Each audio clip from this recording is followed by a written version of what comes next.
right, guys, welcome back to the Spin Zone podcast with me, Cake Eater, and we also got Vile, and also the first place winner of the Chicago tournament this past weekend of Hurricane Bay. Ladies and gentlemen, let's give it up for our own Wacko Carnival. How are you guys doing today? We're doing good. Vile's ready to go, and yeah, I just want to get fucking started, bro. Dude, I know. Dude, technology has been amazing today. Let's just kind of leave it at that. Speaking about being amazing, we have two amazing people all the way from the deep south state of Texas. Ladies and gentlemen, let's give it up for Burst and Ace. How are you guys doing today? How is the weather down south? Doing phenomenal. It's normally hot and humid in Texas, Houston, Texas, but we got a rainy week ahead of us, so it's nice and wet. So stay out of the rain for now if you can. Very hot, dude. Very. We're dropping degrees, enjoying the cold fronts when there's a storm coming in, but nothing to do outside. I'd rather just stay home. Or just or just stay inside, rip some Beyblades at any location. Yeah, practice that launch tech. Yeah, there you go. Oh yeah. When in doubt, just work on that, on those rips and everything. Just kind of get good, like our own Wacko Carnival taking first place at Chicago. Yeah, you're just buttering him up like a piece of toast, huh, Cake? Dude. There you go. Hey, it was a really good event. The competition was pretty tough. But yeah, there was normal. Except for all the Chicago guys, they weren't any good. Oh no. Just kidding. Yeah. Hey, starting beef already. I'm just having a good time. To be fair, the top three was Minnesota, Pittsburgh. So whoa, no Chicago. No Chicago. I think fourth was Chicago, right? His name was like CM something. CM has to mean Chicago made, right? CM Baker. Yeah, he thinks he's CM Punk. Yeah, he could be. But instead of Punk, he's a Chicago-made baker, right? Chicago-made. Oh, actually, guys, I do want to comment on that, and this is like no like hate or shade or whatever, but the guy who took fourth place, and for reference, is out of 122 people, was using a victory launcher. That's true. That's true. That's real. That's real. Keep it straight. I started on victory too. It got me through some tough times. I got second place in San Antonio one time. You can't underestimate the victory. No, dude. If you need a Wander launcher, might as well just get one of those and the Samurai Saber. So you might as well. It works. Hey, proto launcher with Samurai Saber ripcord. That's the spot. You spend a base. You might as well just get the clip and rip at that point. Might as well just get the fancy proto launcher. Oh yeah. Oh yeah. Hey, Cake, your favorite player from your home state is here in chat right now saying hi. Yeah, and guys, if you would like to also catch one of our shows live, make sure you join the Discord. Make sure you like, comment, subscribe on all of our socials, because these are so much fun to watch live. So make sure you join the Discord, join those conversations. It is a great time. But yeah, big shout out to Burr and the Michigan scene, and shout out to Greg for putting on such an amazing tournament this past weekend at Hurricane Bay in Chicago. There was regular tournament, Masters, which was a lot different, that's for sure. Then they had a medal fight, and then also a completely different team style tournament as well. But overall, us as a Minnesota scene that went over there had a great time. So huge shout out to Greg. If you need to go to one of his events, you will not be disappointed whatsoever. But enough about Chicago. Let's go back all the way down to Texas. So Burst, if you'd like to kind of introduce yourself, tell about anything Beyblade regarding you. So right now the floor is all yours, sir. Oh, thank you so much. Yeah, I'm about to Burst. I started in the scene back in last year of April. My good buddy that I was high school friends with, named Ruffles, shout out to Ruffles. He's still in the scene now in Houston. He got me into the game saying like, oh, we just play for money. I'm like, what? Okay, well, what do you need? He's like, oh, you just need 3 Beyblades. I'm like, any Beyblade. I'm like, I can let a Beyblade rip. Come to find out, my first tournament, I got last place. But it's been a long road ahead.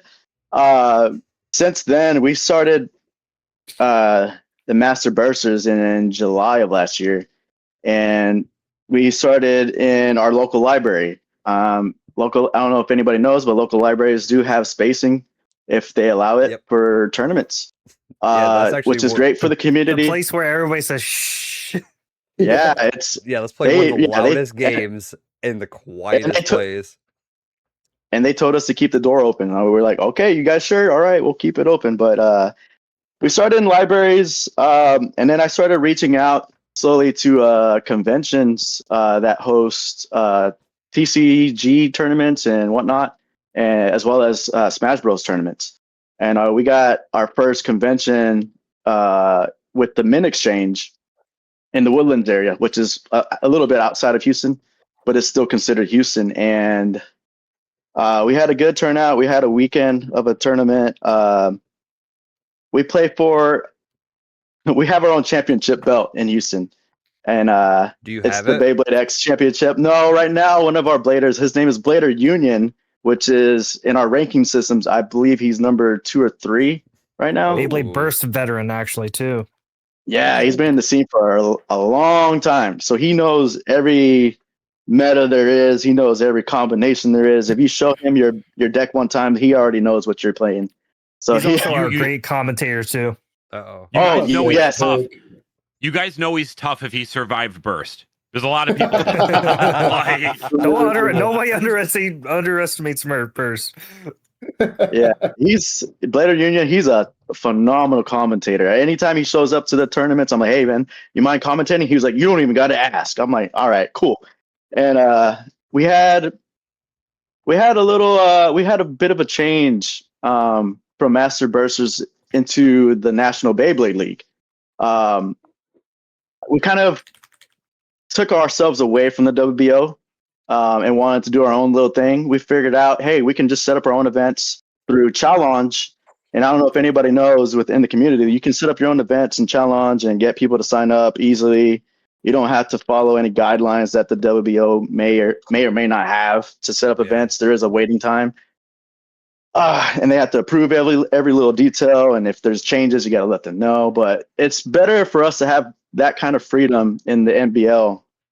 That way, we know what's going on. We know how many people are going to show up. We can handle the player count.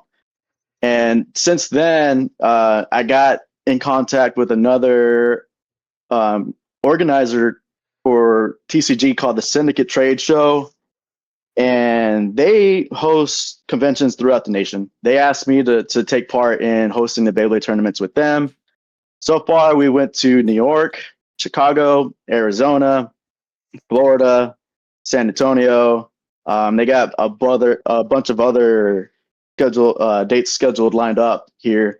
But for now, we're just kind of like taking our time, taking a little break from traveling and keeping things in Houston. We also have another big organizers that are working with the NBL that we kind of collab with. They're called the Clutch City Bladers in South Houston. And this past weekend, they had 67 bladers on a casual Saturday night. It was a huge 67, and it was a huge turnout. It was a fun turnout for what it was, and we're gonna collab with them this weekend in downtown for another big event That's with what's up. Millions Card Show. So far it's going good. ACL here is my right hand man. He's the creative director for the NBL. He handles a lot of the social media stuff. So ACL, you got anything you want to throw in real quick? Yes. Yeah. So from my point of when I met Burst and participated in his third tournament, placing finals for the first time, it was like my second tournament. He kind of put me on. I kind of really just wanted to help with the community, and I saw his vision. It really aligned with my vision, and it was we would go tournaments, supporting other organizations out of town, in town, and then I had to take a leave, unfortunately, for 6 months, and Oof. it was kind of during those 6 months it was really hard because that's when we started doing our collabs with the Mint Exchange, Mhm. and I knew the least I could do is at least do the marketing, try to come up with poster ideas. I used to be in the graphic space back for like Minecraft YouTubers way back in the days. So I was like trying to put my skills to the test, see if I can attest to any of those skills to put them into the posters and make them look sick. Try to use, a little refinement of a little bit AI encouragement. See what can help with the marketing. I know a lot of people are really controversial about that. I'm really proud of what Master Bursters became to becoming NBL, having more freedom. It's definitely been it hasn't been easy. That's I think out of all this, like the background work, it's been, it takes a lot of talk, it takes a lot of time, it takes a lot of effort. But again, it's NBL is by bladers for bladers. That's kind of like the memo that I've always kept to heart, is that we just want to do more for not just our community, but for other communities that are not in state or in city.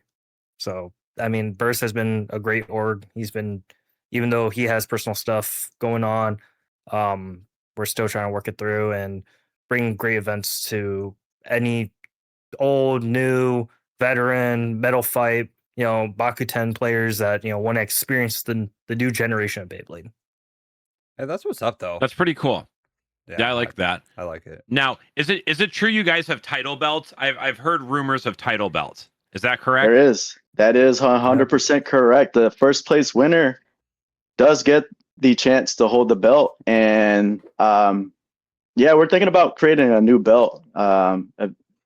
Soon down the pipeline, it's coming. So is there just one belt right now, or is there multiple belts? There is only one belt right now for us right now. Interesting. You guys want to see the belt? Oh, yes. Hold on. Ooh, that is nice. Okay. Oh. No, it's like a full size like wrestling style belt, correct? Oh yeah. It weighs 6 pounds. Damn. It's a heavy belt. Yeah, one time we a first place winner, it was a 12-year-old kid, and we handed him the belt, and he was like, "Oh, it's so heavy, like, can you take it off?" And he had to hold the belt up for photos, and he was like, "My arms are tired." Okay, so I got something for you guys here. Burst or Ace, are either of you guys wrestling fans? Oh yeah, 100%. Yeah, I grew up in the Raw era back in the day. Wait, we show WWF back in the day. WWF when it was World Wrestling Federation, watching Stone Cold Steve Austin, and then The Rock battle it out back in the day. Oh yeah. Okay, so how about this? How about a new title belt? How about the National Beyblade League Hardcore Championship? And anytime a challenger can bring a judge with, they can challenge you, but all challenges have to be held in the Clash and Carry Stadium, okay? Because you just have to be able to put them out whenever and wherever. Anywhere. That'd be so funny. They just drop the stadium there. Let's battle right now for the belt. Yeah, just like on the bus or like on the subway or like, on the sidewalk, when you're walking to get a Philly cheesesteak or something, like whenever, wherever.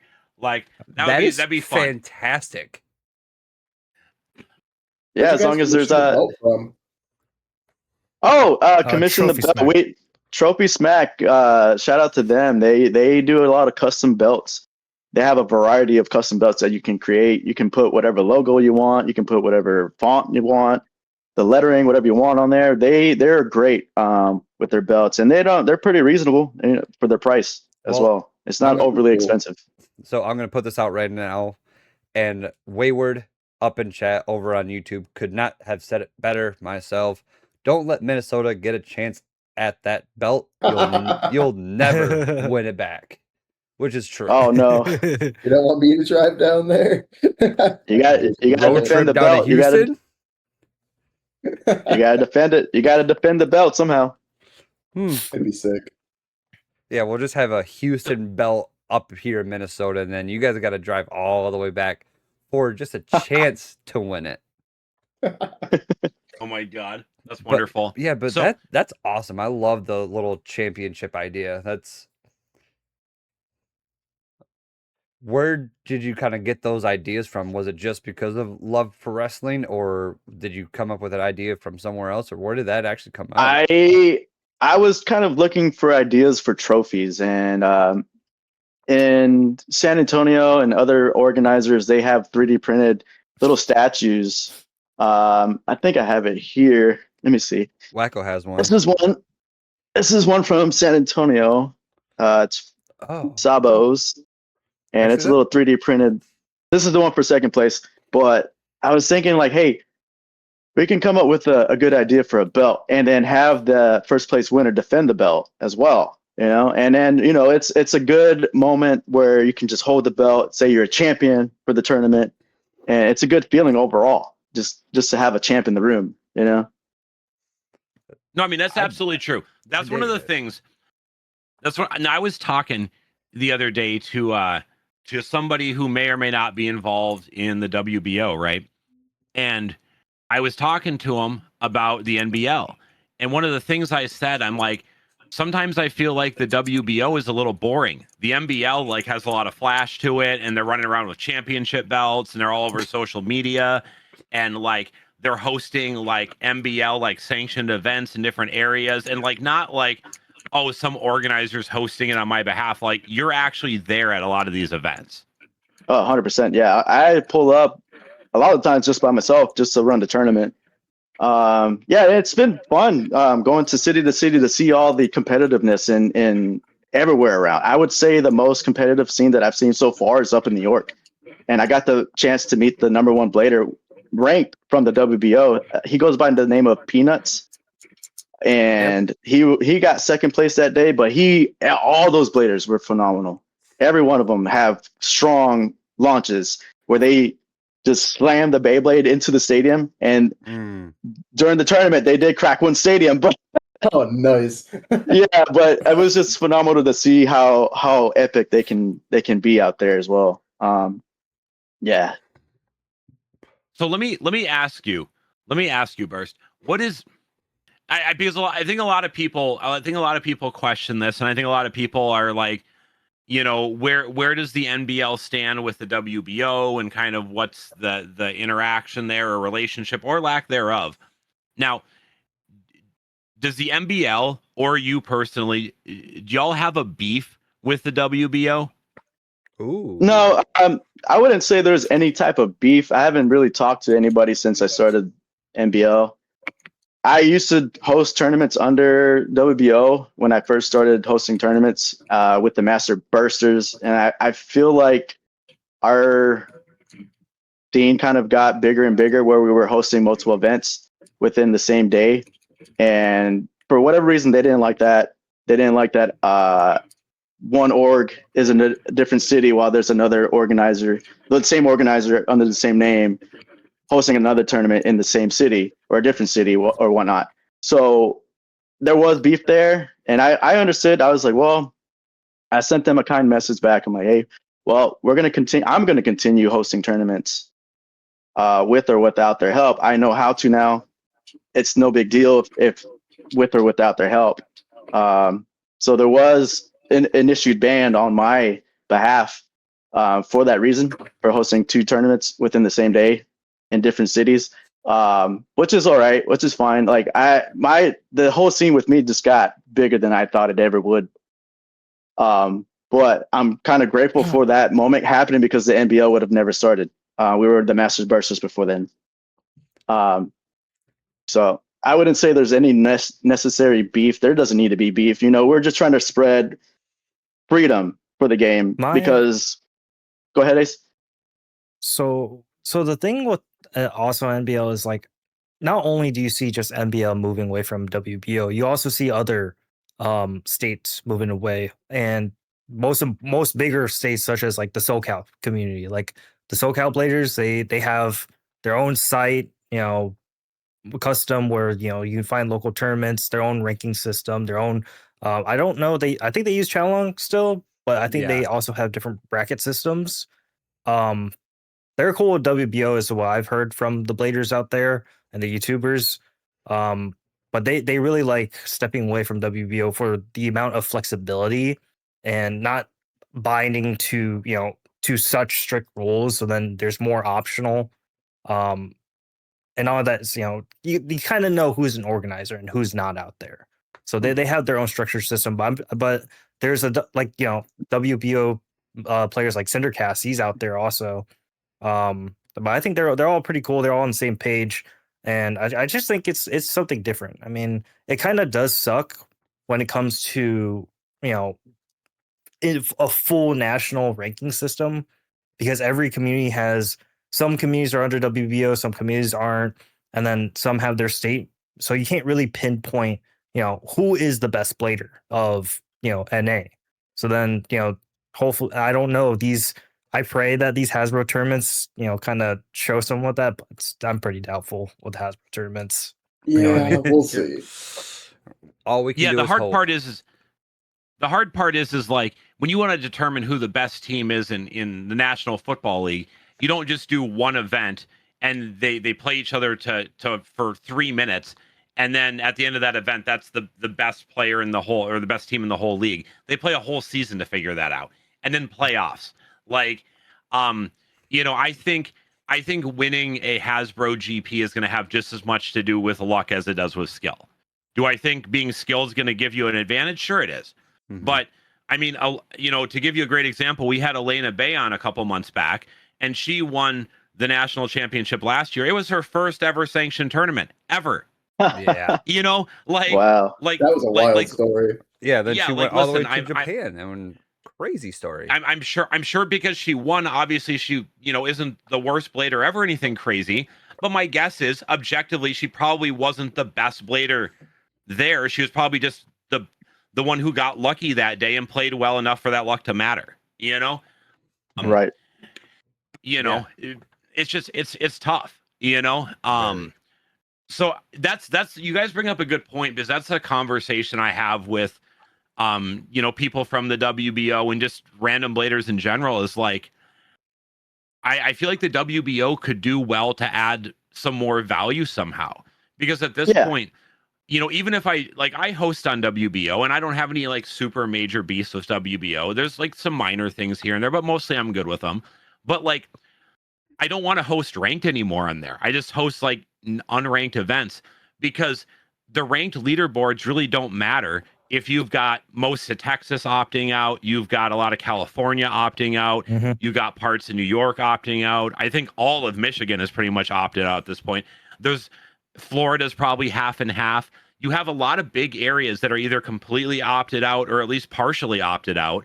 And so, like you guys said, you can't really tell who's the best in the US today. There's no leaderboard that puts all those numbers together in a way that makes any sort of sense. Yeah, like it was a couple of years ago where you could just go off of online rankings and hey, Wacko's number 1, Burst is number 2, and go off of that list, and which is very true. A lot of different states are having their own organizations. So how the hell are we supposed to do this? Yeah, the qualifiers are like a good thing, and then the winners of those qualifiers are coming here to Minnesota in September to fight it out for their chance to win to Japan. I also believe that like not only I feel like WBO was in a perfect spot, but they really lost their footing by how big this generation has become and how many different organizers are going their way about hosting tournaments.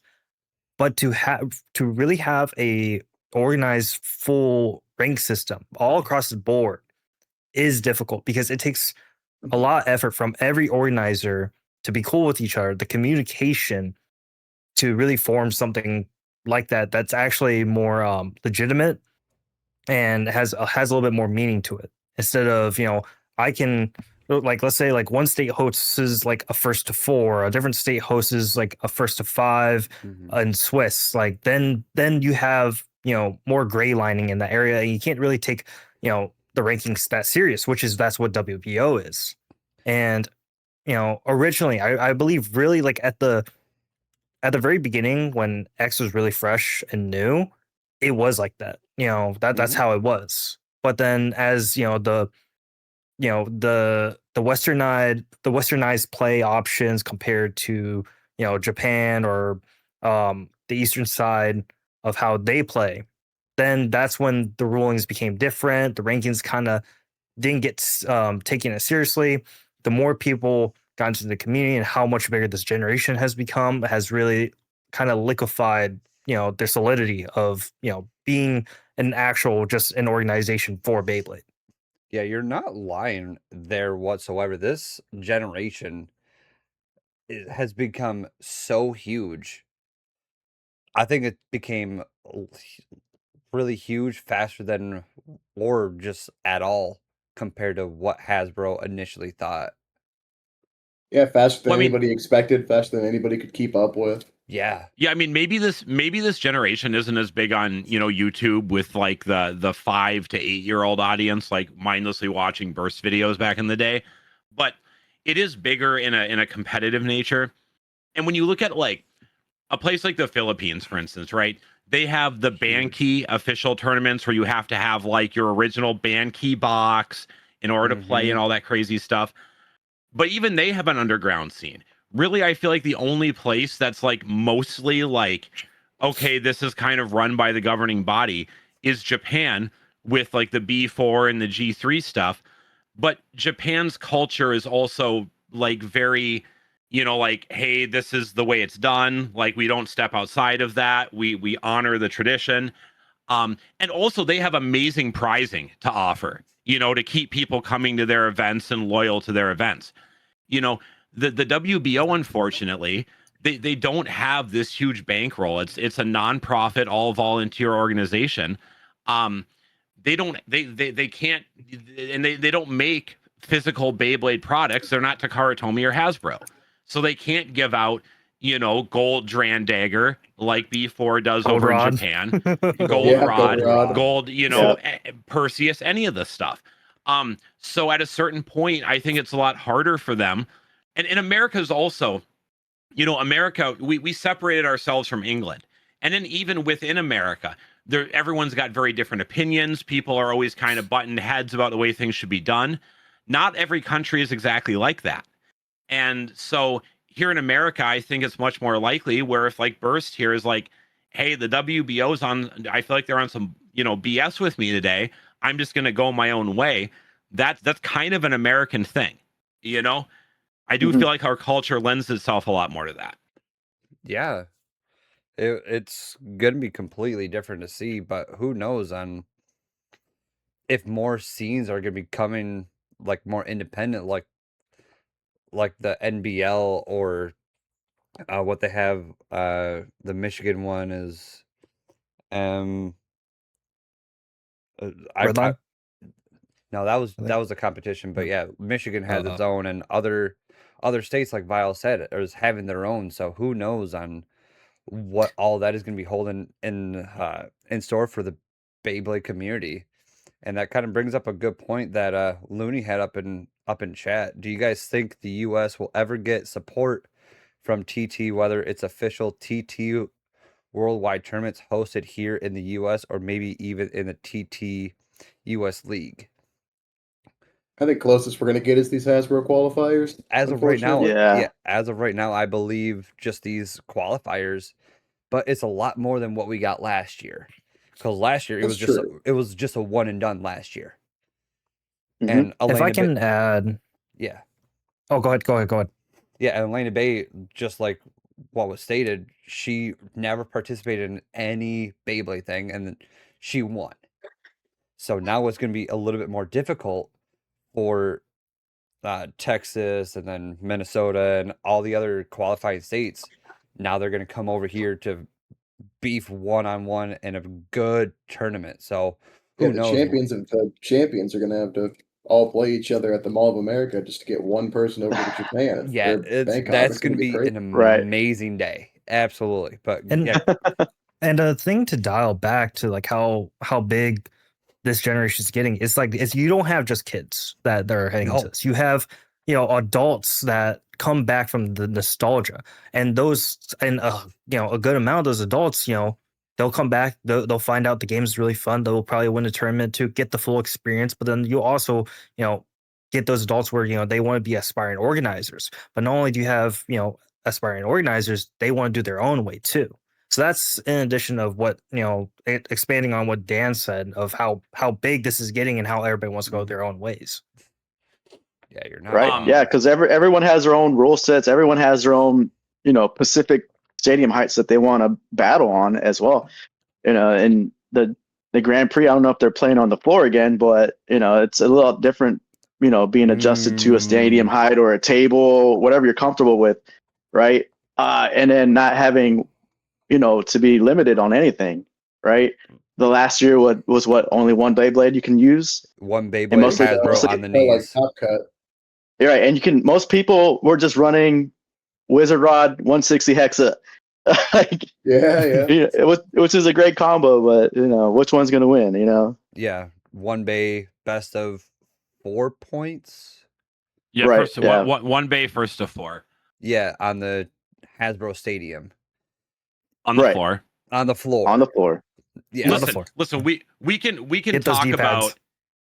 about stadium stand height all we want. I know there's a few different heights that are used here in America. I know a lot of our heights are still very different from official B4 heights or the heights they use in the Philippines. But I think one thing every blader across the world can agree on that's over the age of about 10 years old is that we don't want to play on the damn floor. Yeah, we want to Yep. use a Wayward Stadium stand. Right, yeah. I don't know if it was a real thing or not. They had Hasbro knee pads or something.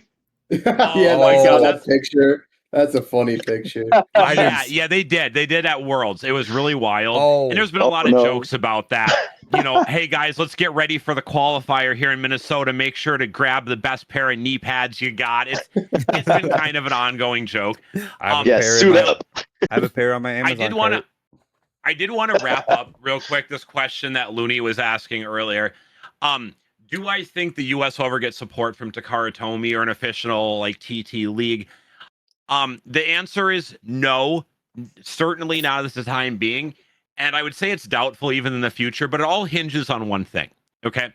It all hinges on right now, Hasbro has the distribution rights to Beyblade in Western countries. So that includes America, Canada, Mexico, South America, and I think the vast majority of Europe. Okay.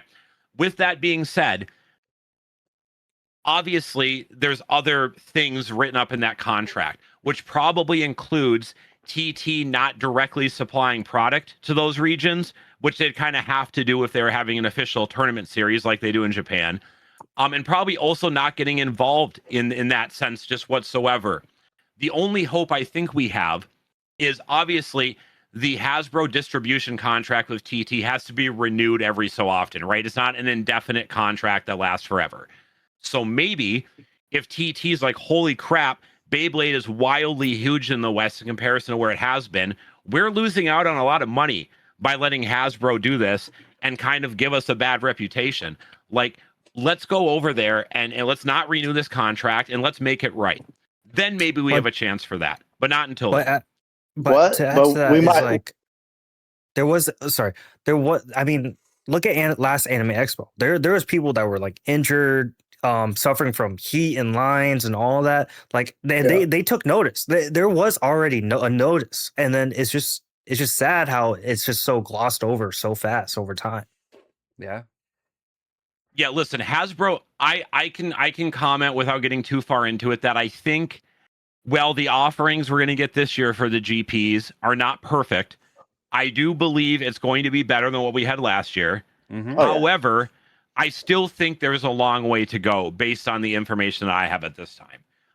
Yes. And what I think the company that's running it, I think their thought process at this point is probably along the lines of, this is all Hasbro's going to let us do this time. Let's make the very most of it and then hope next year they're going to give us a longer leash, Mm-hmm. And I understand that, they got to do the best they can with what they have. And then hopefully Hasbro's like, hey, this still wasn't perfect. Maybe if we'd listened a little better, it could have been better. But hey, let's put a little bit more into this next year. Let's make it a little better. I would just like, what's really cool when you guys look at the events that they have in Japan or Thailand or Hong Kong, Taiwan, any of these places, when they have these big events, they have tons of product available for sale, which is especially important in Asia where everything, I mean, even Scorpio Spear is being scalped into oblivion over there. Why at these big GPs, why doesn't Hasbro bring a ton of new product with to sell? Like, you think that would make so much sense, right? Right. Yeah. I The thing think with, go ahead. the best they can do is they usually just rent out bays if you don't have any. Yeah. So yeah, I like also that. think Speaking it's of big like, events, I saw a pretty good question in chat. Would the NBL ever consider doing a big event, calling in all states to compete for a national championship? Ooh. That would be Ooh. great. That that's would the be great. mission. Yeah, actually, Well- that is a mission, but we got to get more seen in the community. I mean, like I said before, the NBL has just started in January or so, and Yeah, pretty new. Yeah. so we're still pretty fresh, but we've hit some pretty big home runs so far. That would be great to have the whole United States to come together, but then the question is where will we host it at? You know? Yeah, That is a probably big question. probably like a centralized state, but you also gotta. I don't think there's a big scene in like Delaware or Maryland or just any small little state that no one really wants to go to. But Yeah, Right. that's not very nice. South Dakota gets more bladers on average than Tennessee does, and it's probably a quarter of the size. South Dakota's kind of cooking. But this- yeah, why we you were being talking so rude? earlier. hey, We South were Dakota talking is earlier about the like how we've got all these states and all these different ranking systems. I think the only way we could really decide who's the best is one big tournament, bring everybody in, whoever wins, boom, they're the best. Pulling it off would be extremely difficult, but if we could, it'd be incredible. yeah, because that would be Yeah. a big venue. Because you know how many people would try to roll up to that, and it'd be an At least amazing 2-day weekend. event. But Yeah, Listen, at least a 2-day event. Yeah. Yeah. And listen, I don't think any of what we're talking about is beyond the scope of what the NBL or even, I know some people have mixed feelings on, but like the BBX is another one that I know has like a national champion and all that. Mhm. I don't think any of this is beyond what, these organizations or these people can conceive. It's all financial. Like Yep, that's Right. to all run revenue. something like that is a huge amount of money. And if you truly want the best bladers from each state to come out and represent, how you can't expect them to pay a $300 entry fee to cover this giant venue and all this stuff. But also, you need a corporate sponsor. You would need someone like, who'd be a good example because they've kind of done this with other more niche things. Like they've started a record label. They've done it with like dirt bike racing and also like Red Bull. You need someone Red like Bull would Red be Bull or amazing. Oh. Monster. Is probably an energy drink company to come in and sponsor Oh my like God. the Red Bull like Beyblade series. And I- and then they could put up the type of money and also bring in other corporate sponsors Oh, to support something like that. dude, we're It's cooking. 100%, yeah. We cooking. It's also, I think we all know about, Tidewell being Unicorn Sting, but like Hasbro's marketing in itself kind of speaks for itself. The people that work for Hasbro, they're not bladers. That's obviously to know. So then, I think the biggest change that can come to Hasbro doing anything, especially having, being corporate behind it, is to have more of our experienced background bladers be in the works with it. That kind of goes into like so many like competitive scenes, like the TCGs or the fighting games or anything else like that. Right. We've talked about this a couple times here on the pod, where all like the big head people, I don't think they've ever ripped a Beyblade ever, and if they have, it No. was nothing competitive whatsoever. But Proto launcher. Yeah. But yeah, dude, you are 100% in so correct. They need like some big top name people. Like even I would even take some content creators just to go work with Hasbro or TT or whatever. Be like, hey, this is how you need to get this shit done. Oh no, TT's This- marketing is amazing. They have like singers and TT is artists that good. come out and do it. It's just Hasbro. Hasbro honestly. sucks.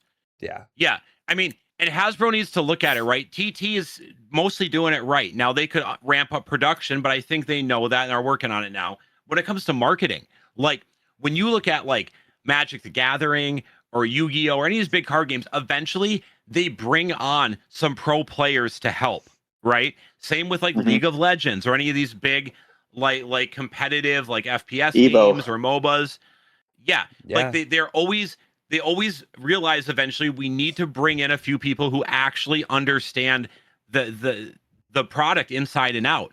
And I don't think anybody at Hasbro understands anything about Beyblade other than the margins on their profit sheets. Yeah, look Right. at yeah. They- Oh my God, They the shark scale thing. they probably just look at what's selling in TT and try to capitalize on that. Yeah, But oh my at the God. same time, they don't listen to the competitive scene because what is it? Scorpio Spear came out with a different bet, and we're from Hasbro. So Oh yeah, Leon Crest. They took the white kick bit Yeah, away. Leon gave Crest. Yeah, it they took the white kick bit away. yeah, And yeah, the only reason they didn't get castigated over taking the green hexa away from Ghost Circle was because they put a green low rush. But if they Yeah. put any other bit on there other than low rush, they were going to get blasted. For I don't. that. Yeah. I, Oh, I yeah. can't. For I sure. keep also thinking about this. Is that like it keeps coming back to my brain that there is some sort of rule or legislation between the U.S. and the Eastern side where we don't have random boosters. Where they don't promote gambling in toys section. So then all the prize bays from TT is all sold as singles or booster packs over here in the U.S., which is really cool. But that's really nice. right. Yeah, the app for Hasbro is nothing compared to the app in TT. Yeah, we can't win anything. No. And when I've talked to that a bunch of times, I've always believed that they could have brought the rare get bays over here, but instead of doing a lottery system where 1,000 points equals a pull, you do like a point catalog system like they used to do with like Mountain Dew, where you redeem 8,000 Mountain Dew points and you can guaranteed get the hat, and for 16,000 you can get the T-shirt, 30,000 you get the jacket, like that. So it's not gambling. It's just like you get a certain amount of points, you get the clear Drake. You get a ton more, you can redeem for an Aero Pegasus, but it's not gambling. It's just accruing points over Working your time. way up. Yeah. Yeah, it's exactly. just It's so, like it's like Starbucks points. Yeah, I'm Yeah, about to say exactly. like Walmart or whatever has like reward points. So yeah, and who's Looney. He basically said it correctly. BBX is a sport now. Why not have Red Bull sponsor / host huge GP tournaments? Which is very Yeah, true. it'd be That or I would even take Monster at that point or G Fuel. There's so many huge name that people know as like on the gamer side that would definitely eat this shit up, but they're just not taking advantage of this. But who knows? Maybe that's what the NBL might begin down in the future, or the one over Michigan or Florida, or who knows? Maybe just Or a gonna be combination of all of them coming together. You took the words right out of my Yeah. mouth. Damn, yeah, it's Yeah, kind of to cycle back to the NBL. What's the process of like becoming an organizer under the NBL? Is it just Oh. like you guys, or is there a way to, like, if I wanted to Yeah. organize for the NBL, how would I do it? So if you want to organize, we have a Discord, NBL Discord for organizers that wanted to apply.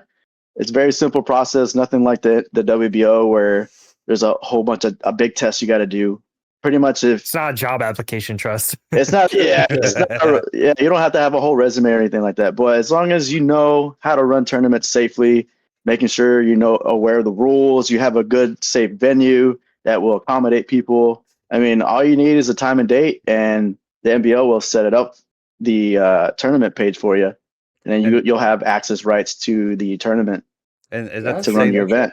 Is that the same thing for like judge certing as well? Is it something completely Uh, different, or Judge certing, it's kind of up in the air still because the problem I've run into so many times with judges is that not everybody wants to be a judge for the whole tournament. It's a tiring process to sit there, judge, I don't know, 20, 30, 40 matches and just stay there the whole time. A lot of people that I know that I can trust to judge know the rules. First off, they can sit there for a long period, take breaks if they need to. But as far as a judge cert process, it's up in the air.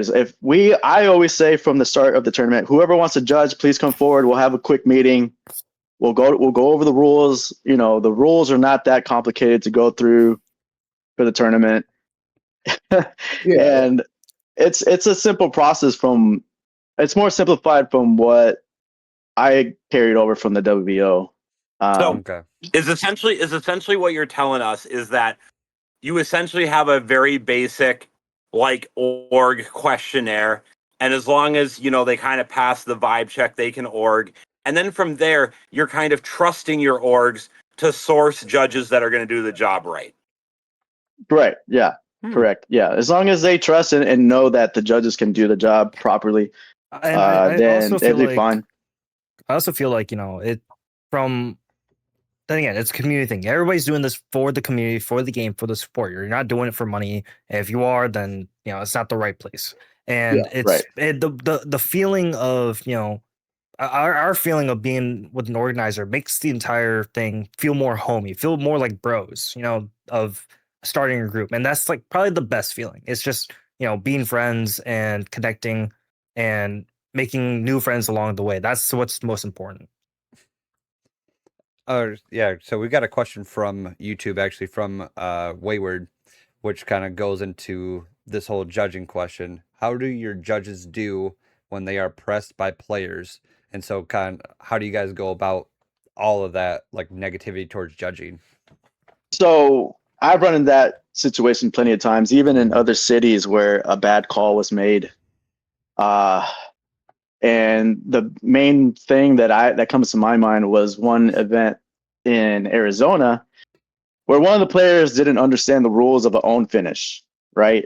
And the judge said, "You own finish. That's 1 point against you," and you lost the match, right? And there was a confrontation about it, like, how can I lose 1 point? Own finish, like it was stated from the start. That went viral. That situation did kind of blow up out of proportion. But Hey, Burst. we handle it with professionalism. The judge knows what's going on. He brings it to the head judge at that point, and then we kind of just make sure both sides are aware of the rules and what to do from then on. That if the match needs to be restart, then restart the match. Yeah. So for those Sure. for those who are not aware of what a owned finish is, Burst, can you kind of go ahead and explain that? Yeah, own finish pretty much. If, for example, when both bladers launch and both Beyblades touch the stadium, and one of the Beyblades goes into the pocket with no contact, right? That's an own finish. It doesn't matter what pocket, over finish or extreme finish. That's an own finish against yourself. It's mainly due to a lot of the times improper launching, right? But you can also self burst yourself by ripping too hard from having worn out bits or ratchets. I've seen it plenty of times with Cobalt Dragoon on Elevate. Oh boy, it happens quite often. But someone doesn't have the teal Elevate. Yeah, you gotta have the teal. Yeah, you gotta have that teal Elevate to not self burst. But that's the basics of a self own. But that's pretty much the basic of a own finish there. Okay. And my take on that is you understanding the rules, that's one thing, but then coming to a tournament where everybody's expecting to be performing at their best, so you have to have your launch tech in proper order, or else you will be punished, and that is expected. True. Right. I mean, yeah, I think you guys are generous. I think you guys are incredibly generous. I don't do the 1 point and reshoot for own finish. It's full points. The only exception I run to that is team events, because a lot of times at the team events, people just want to have fun. They want to get to know people. A lot of times people are bringing out a friend of theirs for the first time. So I do the 1 point and relaunch during team events. But anything that's ranked or ranked adjacent, 100% full points for own finish. You guys are real nice if you're only doing one. That's all I'm going to say. Yeah, full punishment. Yeah, and the thing is too, hosting tournaments in general, you always get beginners, people that it's their first time playing the game. So if they score against themselves and they lose the match, they're probably going to have a bad taste in their mouth and not want to play again. And we kind of want to build that kind of generosity by giving them just 1 point against them. That way they know what to look out for in the next round and launch properly. But at the same time, if you're scoring against yourself, that's kind of a way to build more competitive nature. But if you're doing full points against yourself, that's even more competitive as well. Yeah, for sure. Since we're talking about the rules, I'm kind of curious. Do you guys have like a set rule set that you run your tournaments under if somebody's hosting, or can they pick like what kind of rules they want to run, what kind of ban lists they want to have. So in the Discord, there's a rule set. There's 3 different types. There's rookie rule set, which is no points against own finishes. It's just a basic Beyblade tournament. Just 1 point spin finish, 2 points for burst and over finish, and 3 points for extreme. No points for over the top. The next one is standard, right? There's optional rules to have a point against yourself for a burst, cell phone finish, and 1 point for out of the stadium. And then there's also MVP rules, which is like you're saying, Danny, full points if you cell phone. So we've hosted an MVP tournament for a qualifier for Baycon, and that was super competitive. First to 4 points, it got pretty epic. Okay. And do you guys have like different leader? Do you have like one leaderboard, any leaderboards, different leaderboards for all 3? Yes, yeah. Right now we have different leaderboards for just the regions. Right now, as far as those rules set, it's kind of been just from season 1. Right now we're in season 1, the first very season from May to July right now. So Sure. and all the tournaments that we host with our tournaments, NBL, and then we also have another organizers in South Houston that host the WBO ranked events in their area, and we kind of combine all the rankings together for the first 3 months right now. And so a little bit to explain what we do for the end of the rankings. The person that wins first place or the top ranked player will get a Beyblade kind of their choice. The first one that came to my mind was a Red Arrow Pegasus. Sure, But if they want a different one, that's fine too. We can work with that too. Goldenrod. What if they want a gold rod? Yeah. It's hard to find gold rod right now. That thing shot up so high. Gold Drum Sword, take it or leave it. Sushiro Dran Sword? Suchiro Drum Sword. Jesus. Dude, that's even higher. To also add about like the individual ladders and rankings, I also, it's in the ideas, it's in the talks, but then like, my vision is also to take inspiration from other games. Like you'll have like on Overwatch, you'll have your career profile of competitive play, unranked, and arcade mode. So then like, for the events that I usually host for the NBL are more of the limited formats, such as like a draft mode, like pick 5 blades band 2, which had an amazing turnout, which people wanted to experiment. You saw more wolf, you saw less rod, you saw less cobalt, but some more. I want to see more ladders like that where you can go to your career profile and see what do you specialize in, or what's your scores, or what's your rankings in these different type of formats, which is really interesting. Now, Sure, I like that. Now, Burst touched on this a little bit, and I don't know if he caught that he did, but he mentioned that your leaderboards synced up with an organizer in Texas who's running WBO ranked events. Now, correct me if I'm wrong, but am I to understand that somebody can run a WBO event, but still it can still be an NBL event at the same time? Is that correct? No. So what I meant is that so in our rankings for May to July right now, it's WBO rule set, and then we also have B4 rule set. They're 2 different style of rankings that we got. Okay, so let me just make sure I clarify. So if I host an event and I want it to be an NBL event, it can only be an NBL event, correct? Yes and no. Okay, that's what I was getting at. The thing is, like, I don't know how WBO would feel about that, hosting under a different tournament organizer, like a different umbrella under their big umbrella, That's fair. So, but what you're saying is you're not expressly outlawing it at this juncture. I mean, no. If an organizer has a WBO event that they want to have a part of the WBO rankings, then they can do that. I don't see any problem with it. Yeah, I don't see any issue with that at all. Okay, that's what I was asking, because that was the vibe I'd gotten when I had talked to you before, but I wasn't sure, so I wanted to clarify. So that's very interesting. So we actually have another question from Wayward, which is, it might be a preference answer, but do you guys prefer video review, or do you take that out of the equation altogether, or 0 video reviews? No, the video review is 100% preferred more than, just not recording at all. Because you do get those moments where there's a draw or there's an extreme and a burst at the same time. So I let the judges know, hey, it's preferred to record before we start the match and go from there. But there's a lot of judges that are like, they're cool with visually seeing what's going on. If there's a problem, they'll just bring it to my attention and I'll correct it from there. But we do prefer video, which I think the WBO has stipulated that they want their judges as well to record as well. So I think that's kind of across the board with reviewing footage. I mean, we kind of look at it like, hey, like let's get some slow-mo footage here, like how most sports do. And in terms of like, if the video's too hard to tell, it doesn't hurt to always redo a match. Yeah, What just it does reshoot it. hurt is that when you keep redoing a match, let's say like someone keeps spinning early, spinning late, and then one goes into like extreme, but there's a factor to it, and then after 2 more retrials, then the other player gets an extreme, and to myself as a judge, at times I'm like, oh man, that just hurts to see. Yeah, you're not wrong. Yeah.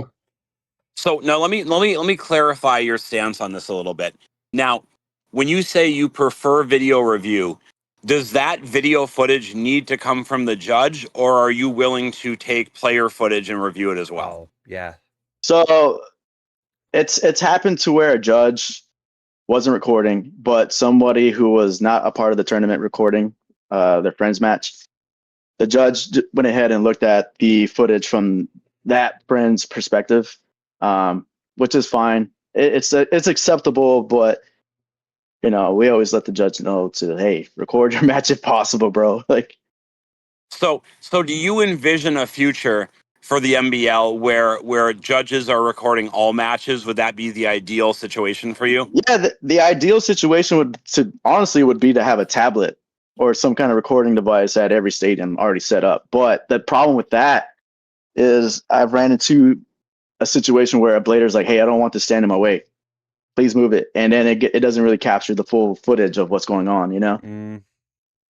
So And someone just has to hold the phone, I guess. It's also, layout of, I really prefer having the extreme on the opposite side of where the camera is, because usually bladers towards tends to shoot up above into the rail at the top instead of the pockets. That's, as a knowledge player, blader, everybody kind of knows that. So when you have the camera on the opposite side, it's a little bit easier to not, be in the both of the players' ways, which makes it really easy, no confliction.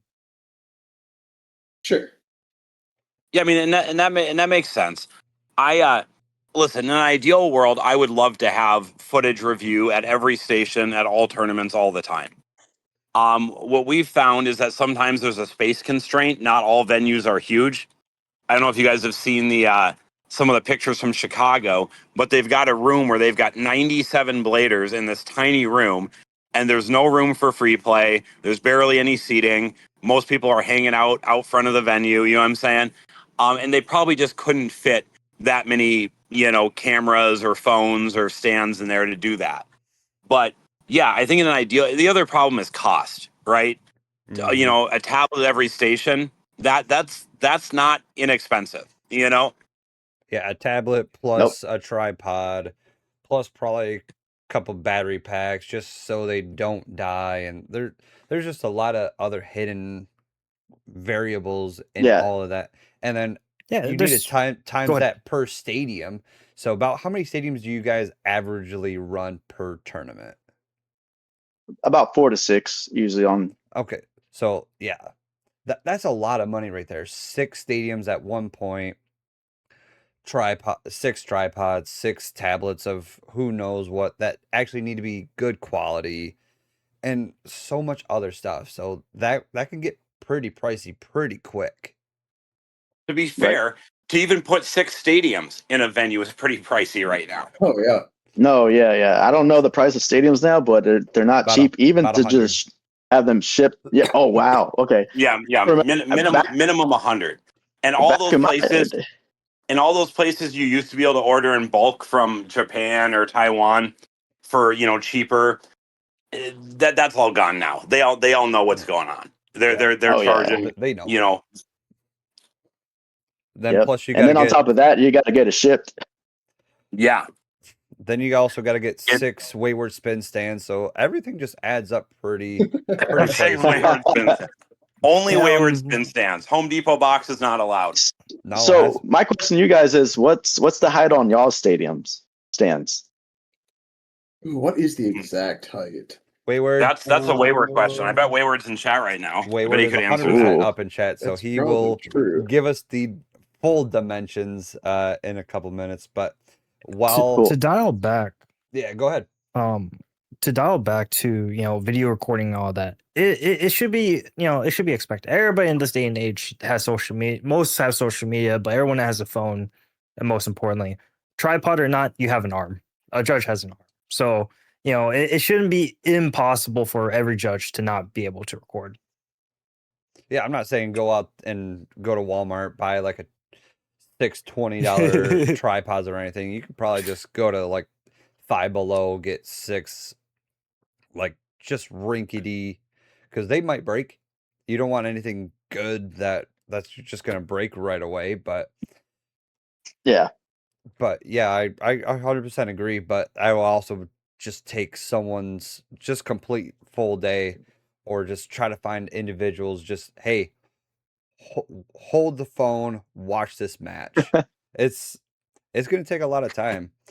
So Wayward does. They are 26 inches to the stadium platform, 28 inches tall. Okay. That's pretty close to where what we run. We run 22-inch stands. When people talk about Okay. the base of a stadium, are they talking about like this right here, or are they talking about this like right up top here? Because like I get confused when On the people shroud? say the stadium So- base is at a certain height. When Wayward says 26 inches to, actually, wait, 26 So what inches I to the think he's stadium saying, platform. what I think he's saying, Wacko, So is how? No, I get it. So is- how Wayward stadiums work is it's 28 inches tall, and then there's a little bit of a recess that's going to be 2 inches lower. So there's a little bit of a wall surrounding the stadium. So the actual place where the stadium is sitting is 26 inches up, but the stand height is 28 inches tall. Mm-hmm. that's correct. Yeah. So you guys are like 4 inches shorter. So now is what's B4 height? I guess I'm kind of curious. Anyone know what B4 height is offhand? Yeah, we actually built our own B4 stadiums. ACL ran that tournament, and we built, what was it, 3 custom built stadium stands. He's probably going to bring it out right now, but we built it up This to thing is short. 15. Oh my 15. god.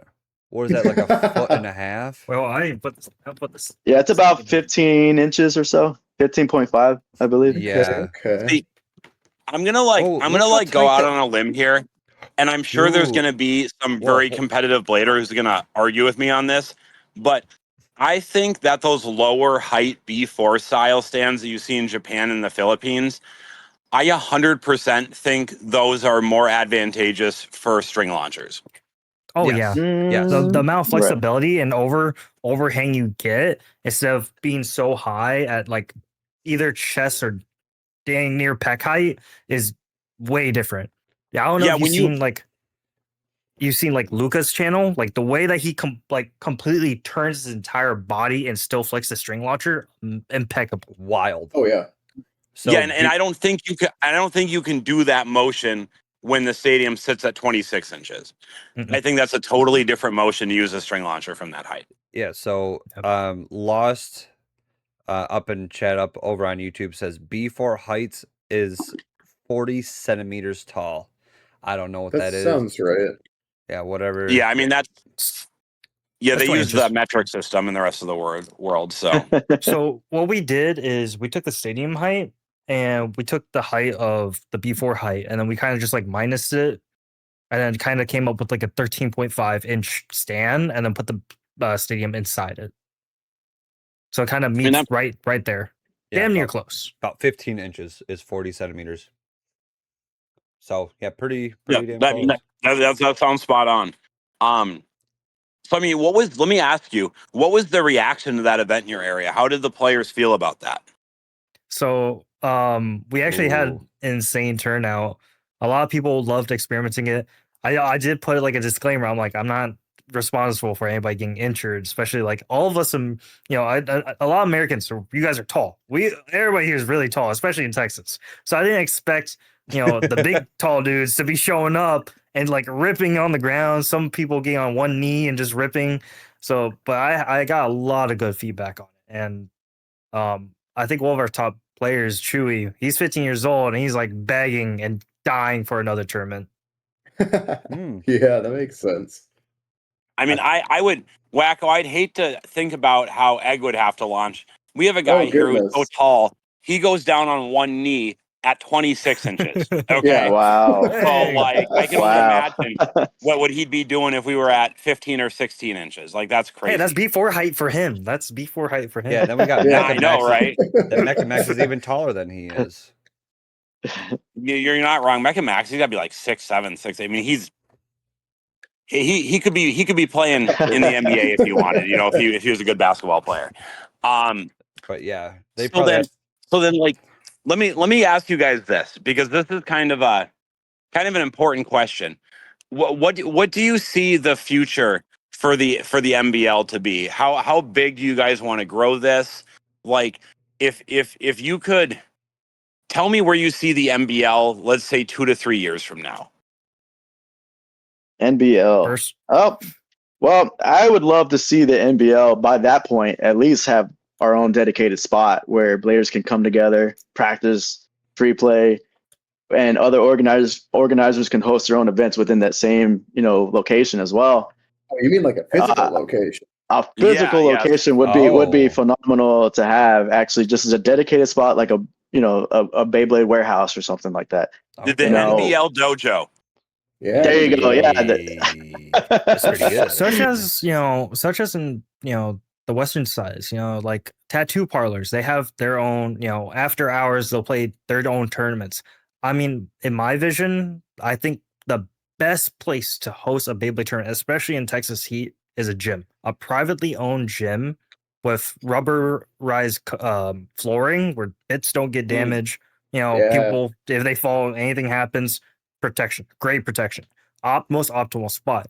But the thing is that it's a lot of effort to go out to lengths, try to like, especially you can't talk to anyone that hasn't heard about Beyblade and just be like, hey, can we host a tournament here? And their response is like either it's too loud.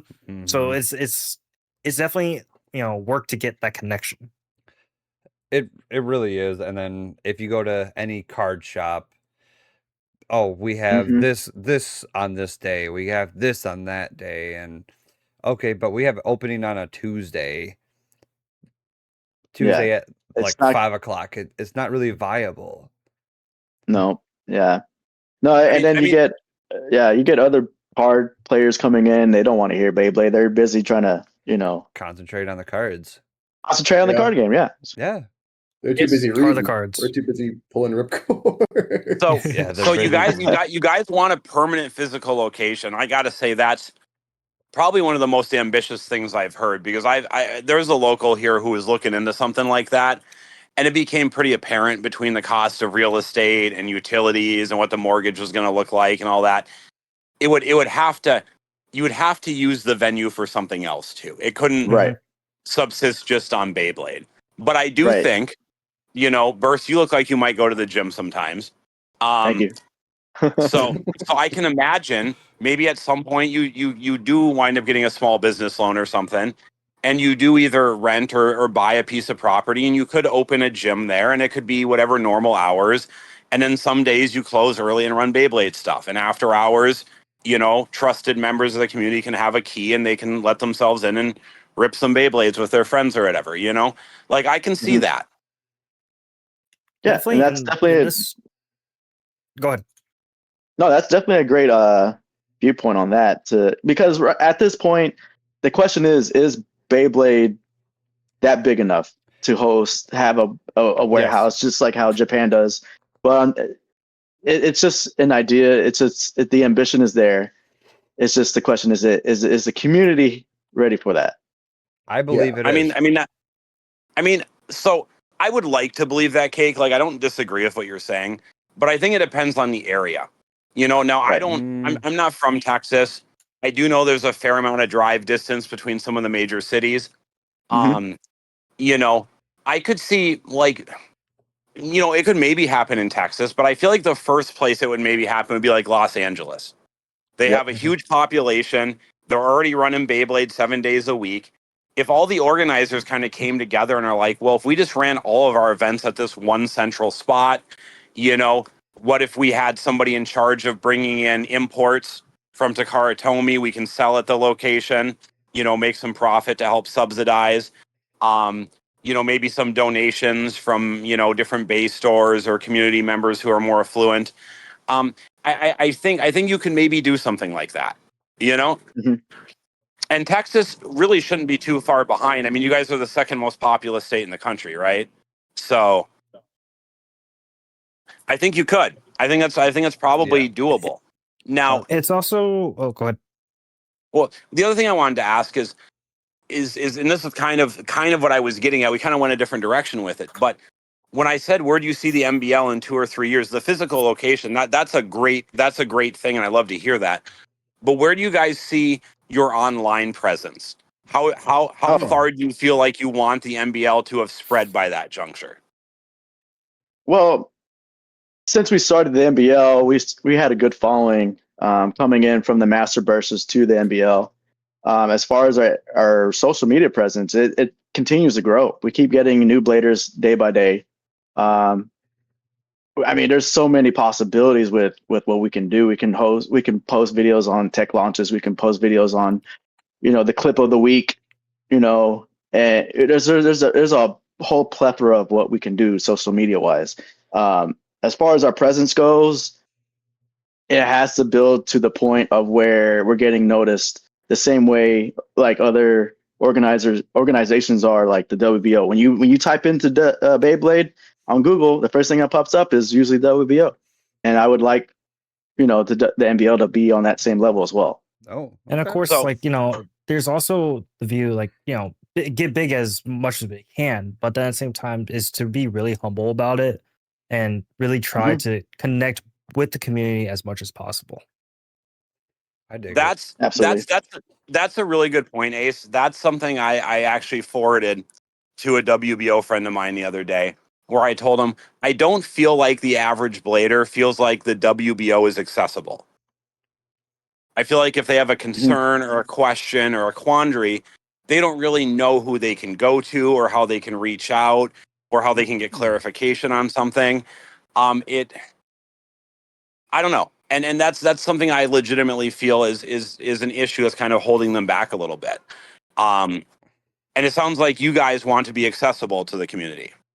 100%. Yes, absolutely. We want to be, like have a family based presence within our community, and like anybody that has a question can reach out.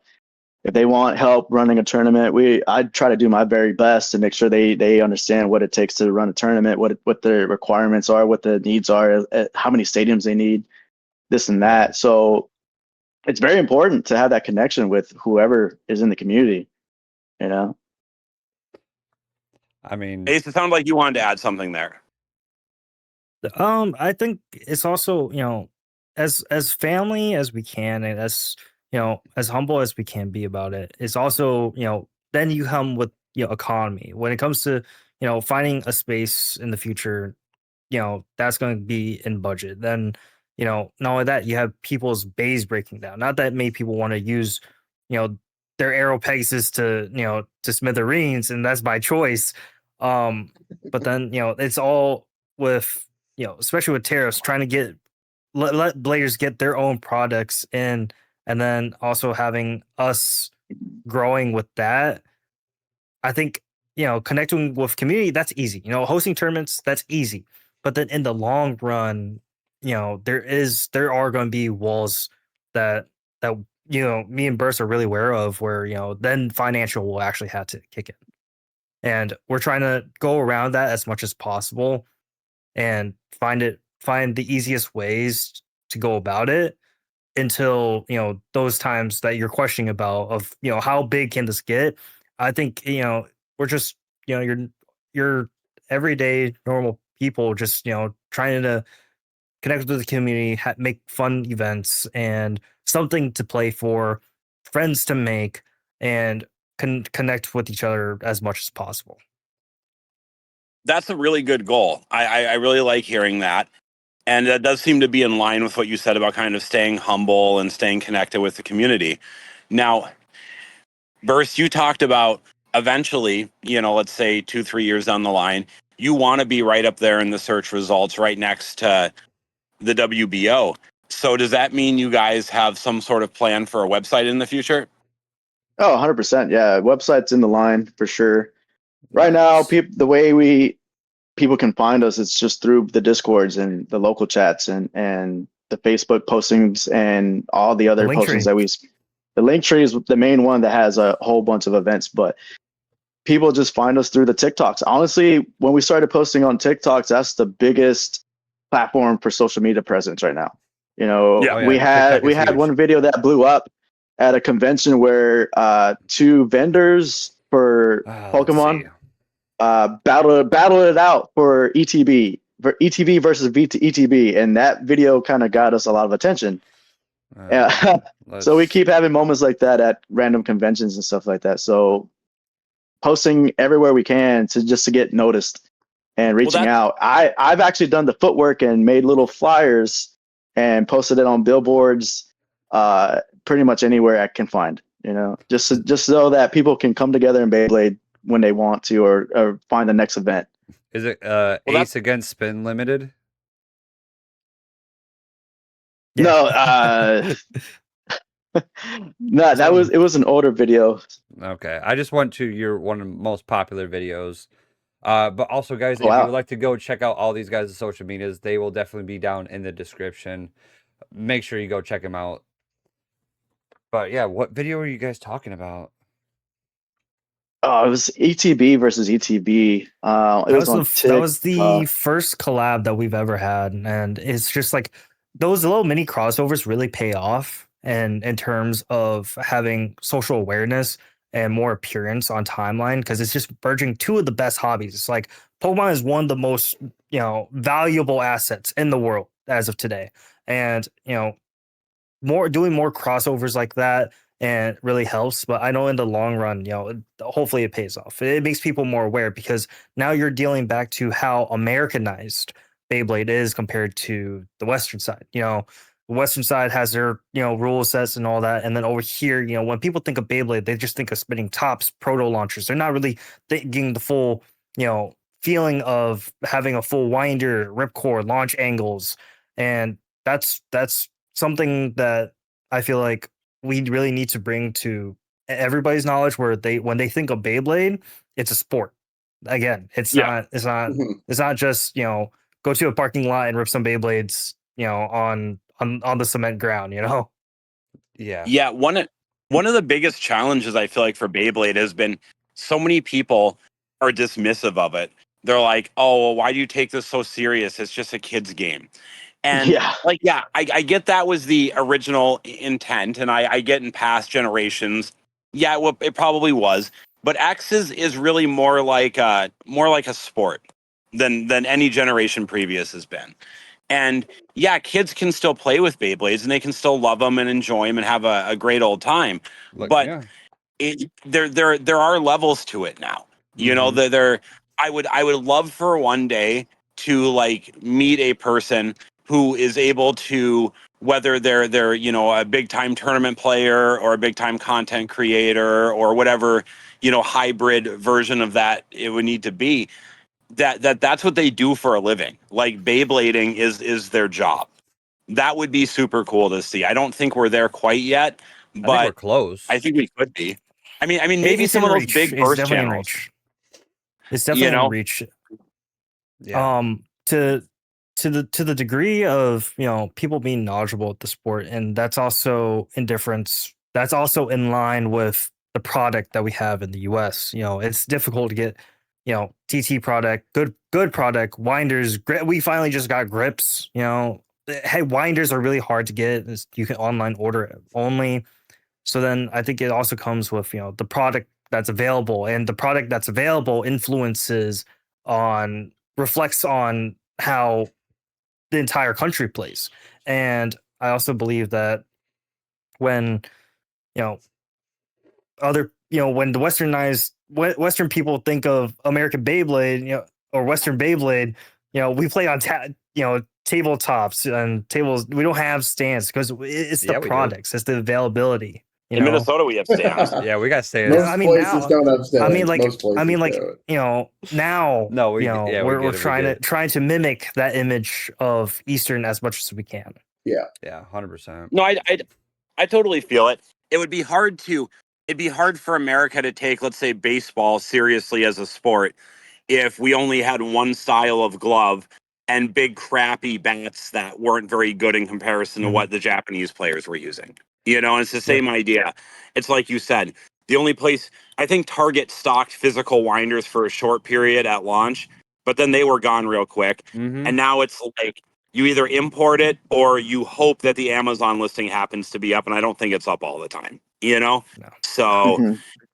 and that's the crappiest winder launcher, right? That's not we're not talking about the nice long cord ones from like Soul Eclipse or Scorpio Sphere, Yeah, it's like old mold one crunchy winder launcher. And it's so Crunchy is hard because, like, if you really want to, if you have a low budget and you want to get in, you can, just hand regular string launcher. But if you want to get a whole setup that's so easily obtainable in the Eastern side, like having a grip winder, samurai ripcord comes from a set, but now in the US, you have to buy every single set just to make up that entire launch setup, which is really difficult. Yeah. It is.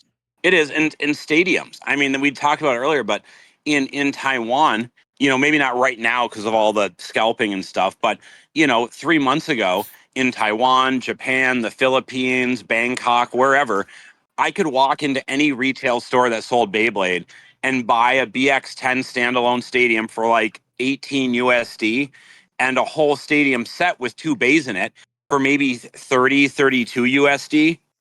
And I mean, that's just not how it is over here.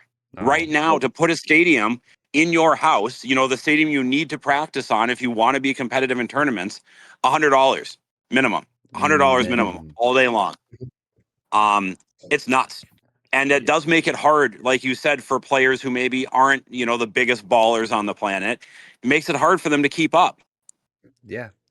And obviously there's definitely a paywall in the US. There's definitely a paywall. Yeah, and then obviously these stadiums are known to break.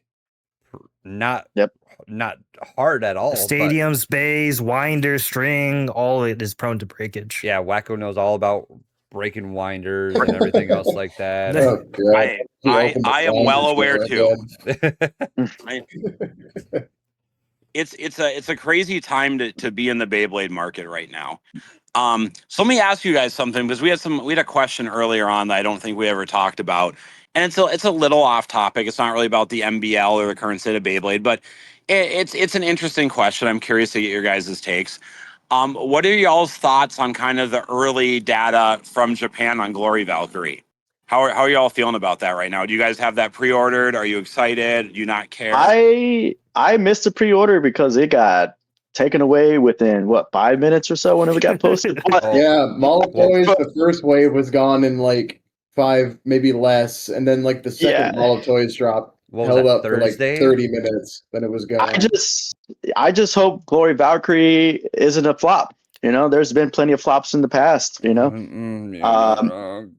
who knows? I mean, I've seen a lot of videos from Glory Valkyrie that's been knocking the heck out of Wizard Rod into Extreme Pocket. So it's been looking pretty good. I'm kind of interested. I'm ready for mine. Since I'm in Top Cut and we try to get the latest knowledge possible. I mean, from my personal of buying bays, it was already leaked that Glory Valkyrie is going to be a single in Hasbro. So I'm more of the person to wait for Hasbro to come in. But I also think I also seen on Twitter of the JP scene that already has it is like it's really prone to breaking your bits too. So that's something that I'm looking out for. So yeah. So I have heard those reports as well.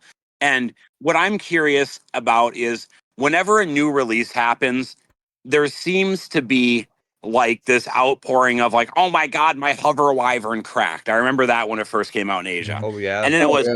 oh my God, Bullet Griffin is so fragile. Everyone's going to break theirs in the first week, you know?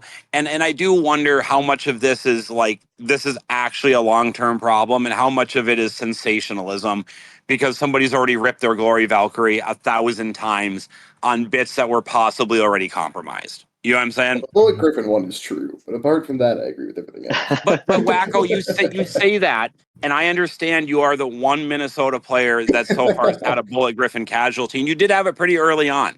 Yeah, But Oh yeah. you are the only Minnesota player that's had a Bullet Griffin casualty.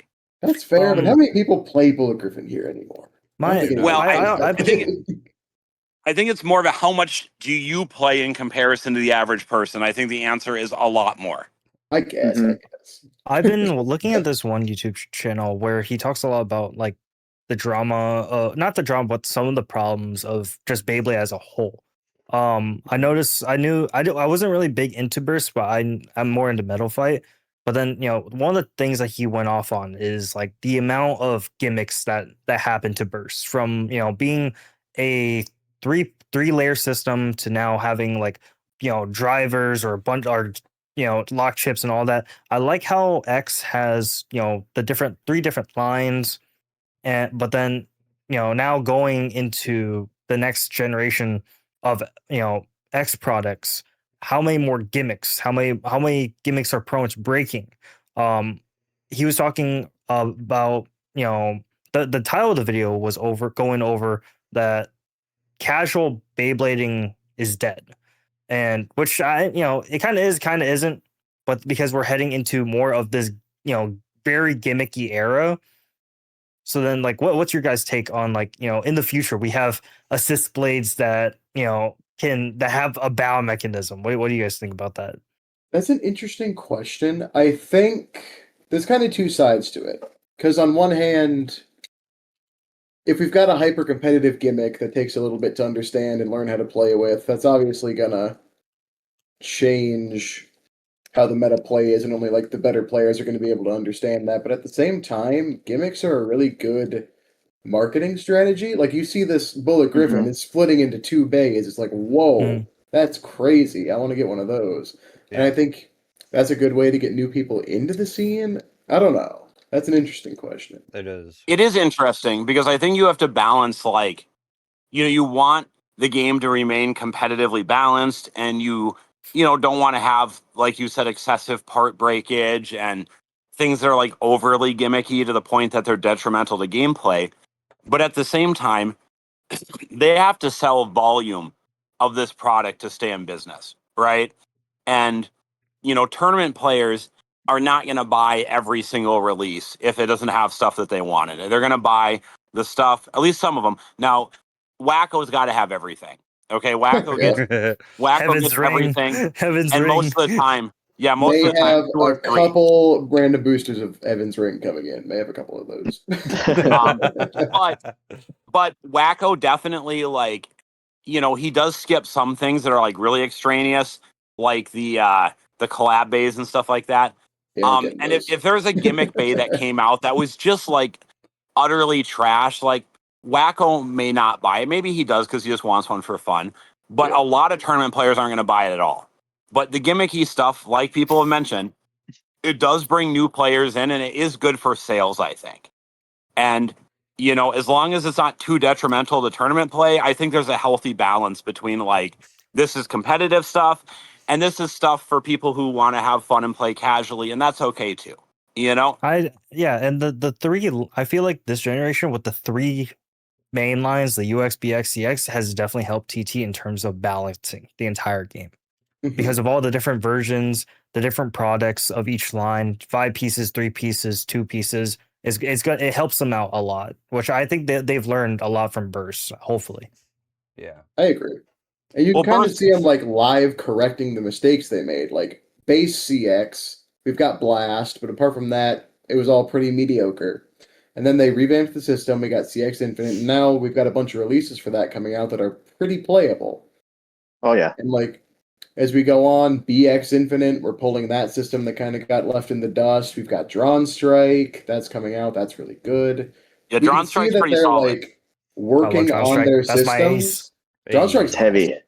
But It's yeah, they're heavy. working on their Beefy systems. boy. They're making sure things are staying balanced to the most part, I believe. I think they're doing a good job. Yeah. Yeah, it's not perfect, but overall, I think it's a lot better than Burst. I mean, Burst's balancing was terrible. The gameplay was terrible. The only, like, I We like went from the like motif, what? I think but we started with like 20-gram stuff. We ended on like 80 with guilty longus and stuff like that. oh, I saw some Wow. huge Burst one the other day that looked like a flying saucer in comparison to a bunch of like, like private airplanes. Like it was wildly different in size. Yeah.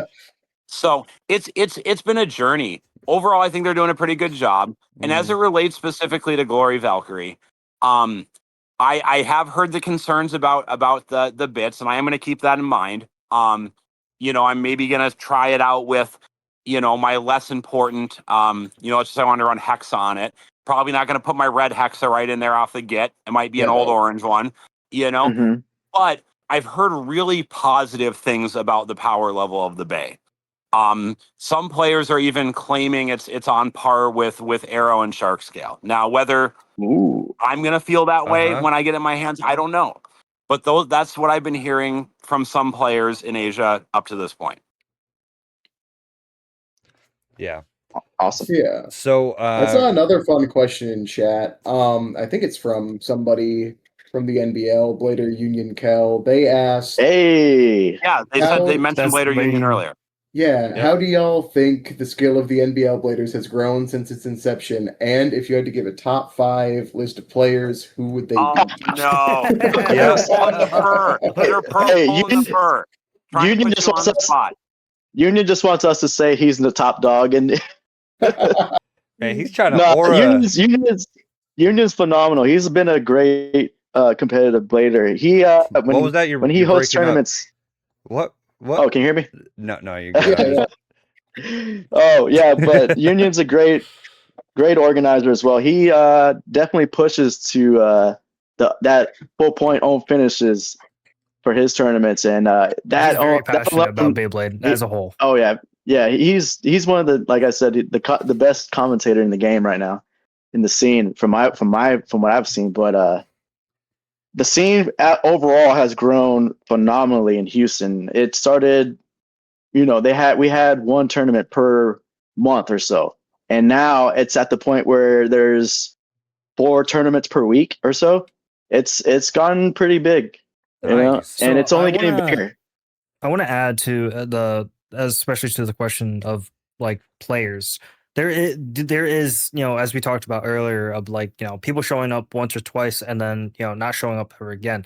There is a decline where, either players have personal work or life or, showing up for once or twice. There is decline.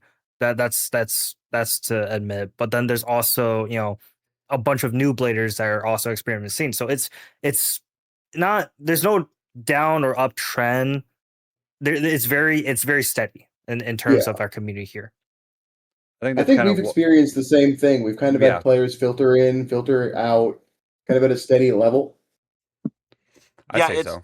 Yeah, recruitment is one thing, retention is another thing. They're both important, but they're two separate issues. Yes. Mhm. 100%. It's one thing to get a player to get off their couch and quit ripping with their cousin and finally come to an event. It's a totally different thing to make them feel integrated and welcomed in the community and to keep them coming to events, even though in all likelihood their first few events are going to be a rough time from a performance perspective, right? Like Right. let's go. When we first announced our Switch or OLED Switch 2 tournaments or the PS5, there's a lot of new faces. And some Mhm. never show up again after that. But like, like you said, getting people from their couches and ripping with their cousins. We Right. try to host grateful events where not if playing is not your thing, you can go do stuff with the syndicate, trade your cards, and come back and play your match, or like at least have prizing that's something worth fighting for, and then Right. Yes. then again, it really simmers down to like, can these new bladers, be can they socialize and make friends with the other people? Like from my point of view, when I first started out, I connect with people really easy. I love you know talking out to like the very quiet ones. And I had this experience one time where, there's this one blader, she was in the corner and, trying to combo test and all that. And, but I've never seen her before. And, I went up to them and I was like, introducing them, trying to get them in. And that tournament, I went all the way to finals. And little did I know that blader stuck until finals to watch. But then again, That's nice. stuff like that is very heartwarming to find to see. That's a good story. I like that. Yeah. Yeah, it is. At different points we've had discussions. I've never really, unfortunately, acted on it maybe the way that we should have, but about trying to, and maybe this is a good idea, maybe it's not, who knows, but maybe trying to have a few people that kind of act as community liaisons, and when they're at events, we don't have them judge, we don't have them, do anything too crazy, but like, their kind of role is to like walk around and like introduce themselves to new bladers and try to get to know them a little bit and make them feel like they're welcome. I would love to do something like that, but I'm either orging the tournament or I'm judging the tournament or I'm Mhm. vending the tournament, and sometimes I'm doing a little bit of all three. So I unfortunately don't have the time always to do stuff like that. But maybe that would be something that'd be good. Maybe that's something I really should think more about. And that's something Yeah. that the entire community has to go for, is to Yeah. expand it and relate to another and reach out to the new people and build relationships. Another thing is when I think I got a taste from it when hosting like one of our tournaments when Burst was out of town, is like when you're trying to keep the tournament running. I think the most draining of it is like the little kids, that come up and ask questions. That's the most draining. Oh my Yeah. god. Is Yeah. it my turn? Did you call my name? Did you call my name? In my turn? Yeah. They're all adorable, but it takes a lot of energy. Hey, what do you think about this expand. combo? Cool. Just change this to this. Oh, I think it's good on this. Well, you asked They for don't my like the opinion. color. Yeah. Yeah, first off, they ask you after every round, what do you think about the new combo I just put together? And then you tell them, like, bro, you shouldn't be putting like gear point on your impact Drake or whatever. And they just don't listen. They just keep doing it Yeah. anyway. Like Yep. Smile and wave, boys. Smile and wave. pretty much. That's probably what drives me the most as an organizer, is like, everyone knows now, for a while now, I've had a PA speaker at my venue that I use, right? And I tell people all the time, don't hover in front of the PA speaker. I'm always calling out matches. I'm always talking to people, Yep. calling up, guest judges to cover a judge match, things like that. And just constantly, the little kids camp in front of the PA speaker. Yep. And I'm The like, thing I figured out. go ahead. The I thing want to hear. Go ahead. Like you say, like looking for like those people that will actually tend to those new bladers or kids. Like I've seen, we have this blader named Dark Emperor. All the kids and the moms go towards him because he's always like handing out bays, selling bays to them. Moms paying for them and just introducing them to the sport. So like it takes a little bit off of the organizer itself, which is really nice. Mhm. Yeah. Okay, I dig that. I mean, we have a guy who does a pretty good job of helping out with stuff like that. Egg's real good at it. I'll give him a shout out. Egg and Papa D as well. Well, Papa Over D in gives Papa D. away Papa D gives away more product than any person in Minnesota known to man. Yeah, he gives out Yeah. more product than but- Target actually has on stock. Well, that's probably Wow. true too. But Egg has always been really good about, especially like, it's inevitable when you have young kids show up to their first event. Almost always they have some fake bays or an illegal bay Super X Oh. launcher or Yep. whatever. And Egg's done a really good job. Like, hey, you can borrow a couple of mine. You can't use those. And Oh, yeah. explaining like where the right place to get legal, legitimate Beyblades are. Almost, I feel like every community's got to have somebody who's kind of takes point on that. Every There community yeah, needs yeah. there to was have also an this egg. one time. There's one time, like just really recently, when I was hosting a Friday night. This one blader, he's came back from a long time and brought two other people with him, and it was his time to play, and I was going against him, and he busts out a gold rod and like a bunch of like other exclusive bays, but I'm like, something's off. And then we double checked. They were all faked bays. So then what I really loved is like the entire community came together, helped him with his combos. I donated him a wizard rod. It's just like those actions speak for themselves. Small If things. Oh we yeah. keep them around. Definitely the small things. And Yeah. you could tell you knew something was awry because no blader could have afforded a legitimate gold wizard Gold rod and rod. then wanted to go play it in a tournament. Like there's no way. Not at I saw the other day eBay $700-800 for the full Oh, yeah. combo. Nuts. Yeah, $800. Take it or leave it. I mean Which a that's couple- that's about the long and short of it. Like yeah, like a couple Yeah. months ago, it was like $400 or something like that. Yeah, I could have Yep. got Yeah. one for 400. 400 Yeah. at It's Red shot Line. up. Yeah, it was crazy different back in the day. When I got my gold rod, I got it in a lot from Japan for $100. Now it costs more than that because you got to ship it here, you got to pay your 10% tariff, all that. But it came with like a stadium, the gold rod, like 22 other bays, but it was only the blade. And I'm like, well, I want the full combo. So I went and I looked and I got the other two pieces for like $50 total. And I'm like, man, I wish those days were still around. Not anymore. yeah, dude. Yeah, no. Not anymore. Ain't no way. Yeah, the scalping situation has, from especially like Pokemon or just reselling as a whole, has really hardened every hobby in the space. Yeah. So last night, Shark Scale, TT, Booster, the box, not the individual, but just the whole box with the Shark Scale. Yeah, you mean The the deck deck set. set? Yeah, the deck deck set. set. Thank you. It came up to $53 on Amazon. Restocked. You could get one right then and there. It was not like a couple minutes later. I think it got pulled or whatever. $253 different. Oh no. Jeez. It Yeah, shot You know up what I it's think? 200. Yeah, it was. You know what I think happened, Cake? I think somebody posted it and didn't update their price from the last time they had it posted and pulled it down and then fixed it. I bet you anything no one who ordered it for $53 is actually getting one. Yeah, All the wars got canceled. honestly probably yes. It would not put it past me one bit. But it is kind of getting to that point where we kind of talk about any upcoming tournaments. Unfortunately, we could probably keep talking so much longer. So who knows? Maybe eventually we got to get you guys back on to talk more NBL and just you guys Oh, it was as a enjoyable. whole. Yeah. So Bio, what do we got going on in the Minnesota scene? I think you picked a poor time to ask him. I think I did too. Oh You know no. what? I'm frozen. Oh, Oh, he's back. Am I Never back mind. or not? Yep, you're Am I back. back? You're back. You're here. hello. Okay. How are Cake you? Cake was asking what's going on in Minnesota, yeah? Yeah, Yeah. tournament wise. Yeah. So this Saturday there is no event. A lot of us are going to be out in Sioux Falls, South Dakota for the IzzyCon. There's some pretty great prizes there. The entry fee, I believe, now is $15 because it's no yeah. longer the early bird rate. Correct. But still a really good value. I'm pretty sure I saw a Valkyrie Volt. Pretty sure I saw an Infinity Stadium in there with a full set. A few other cool things like a red drawn sword and whatnot.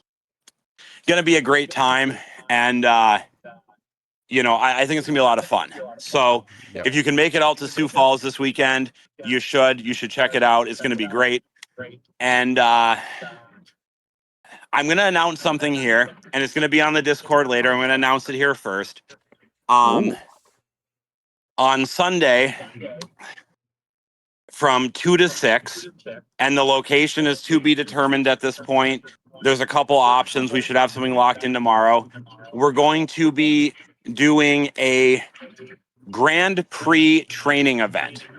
Okay. Nice. Oh, And some of you guys may be like, oh, so we're going to get together and play in sneak attack stadiums on the floor. Why would I bother? Well, it's a little bit more than that. We're actually going to have some of the marketing team that is going to be on tour for the GPs, both here and in Canada, that are going to be joining us, along with the founder and CEO of the marketing firm itself. And we're going to, kind of be walking through essentially what the GPs are going to look like. Now, it's important to note he made sure that I understood to state this very, very clearly for everyone. This is not an official GP. There is no prizing. Nobody is going to Bangkok based off of this. But if you want to get some early intel on what the format's going to be, and you kind of want to see what it's going to be all about, and you want to help make sure that the GPs this year are as good as, well, Hasbro's going to allow them to be, I would strongly encourage you to come out and check out this event. Again, Sunday from 2 to 6. Location will be somewhere around the Minneapolis or surrounding suburbs. I will hopefully have that for you by tomorrow night. And I am going to make a post about it tonight in Discord. So anyone who hears this and misses out on the exact details, I'm going to fill you in. Okay. It's going to be pretty sweet. I hope everyone can make it. Then the following Saturday, so the 25th, we're going to have my team event at Kraken Hits. Same spiel as normal. 4 p.m. doors, 5 p.m. start, $10 entry, 3-player teams, same format to 7 that everyone's used to for team events here. That's going to be super sick. And then moving into August, I'm going to have an event. Sam's going to have an event. There may be a floating event to practice the GP format.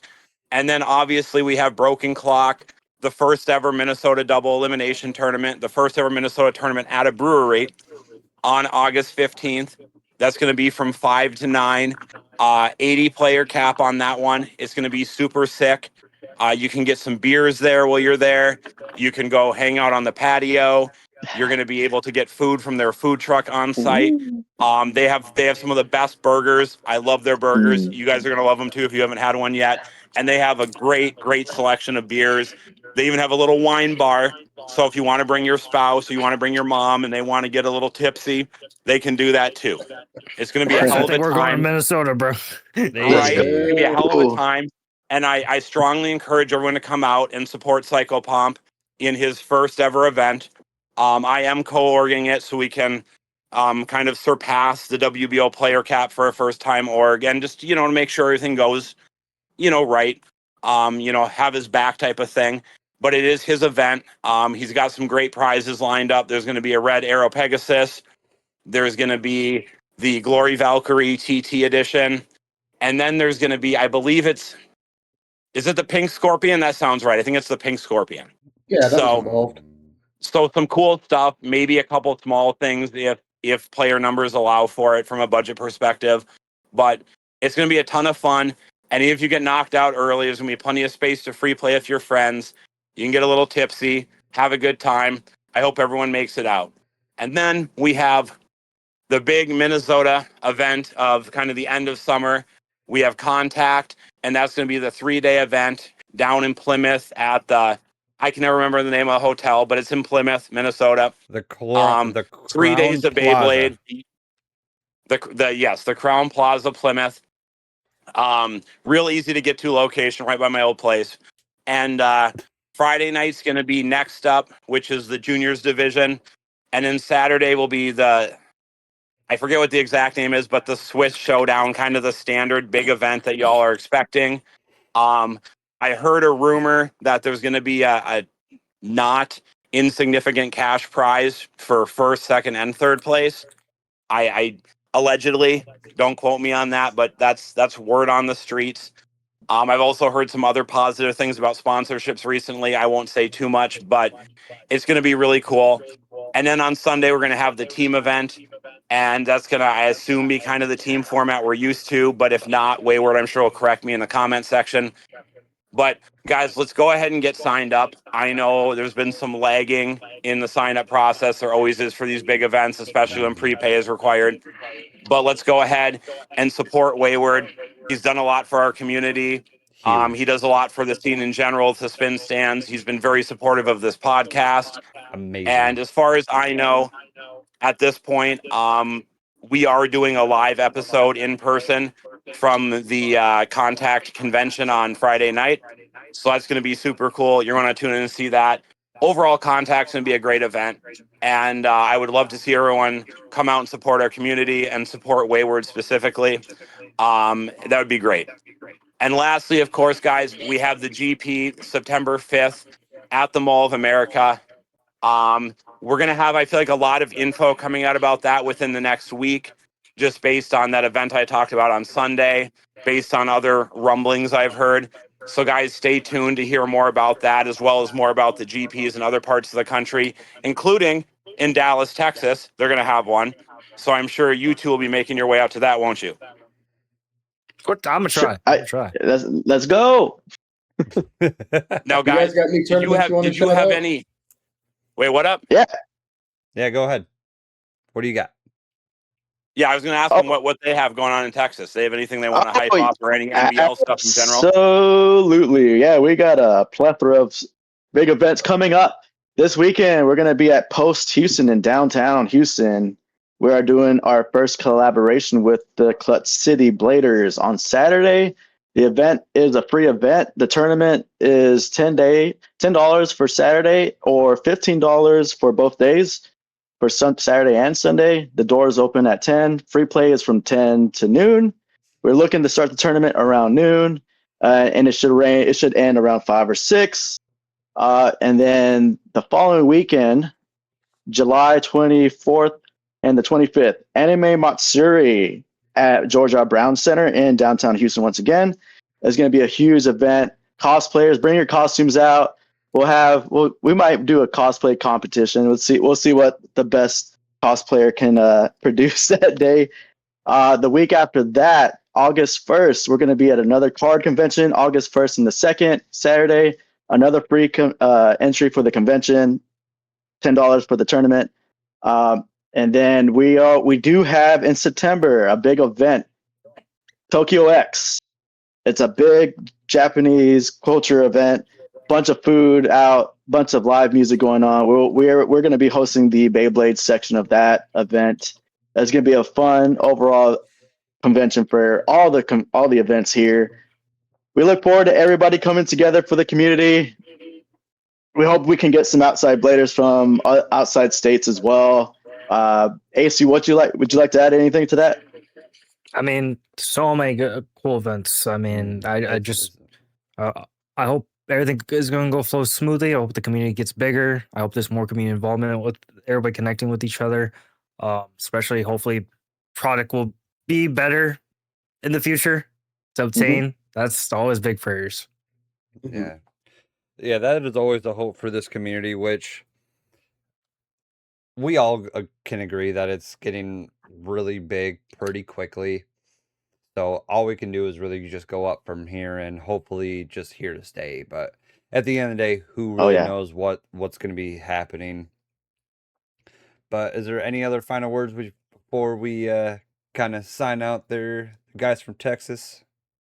For me, thank you guys for having us on the pod today. We look forward to speaking once again and seeing how we're doing in the future. Hopefully, things are more great as far as the product goes.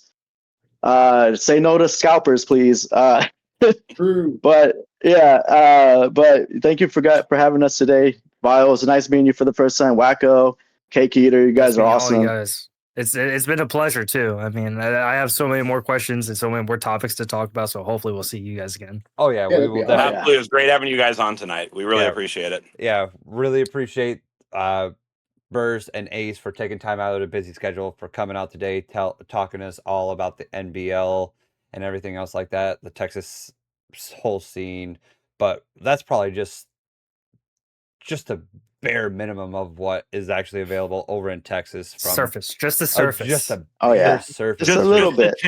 Just the tip. Just the tip of the iceberg, guys. Just the bit. Just the bit. Hey, and don't forget, everything's bigger than Texas, even the tip. Oh, shit. You're going to need that thick tip to stand up to Glory Valkyrie's tight grip.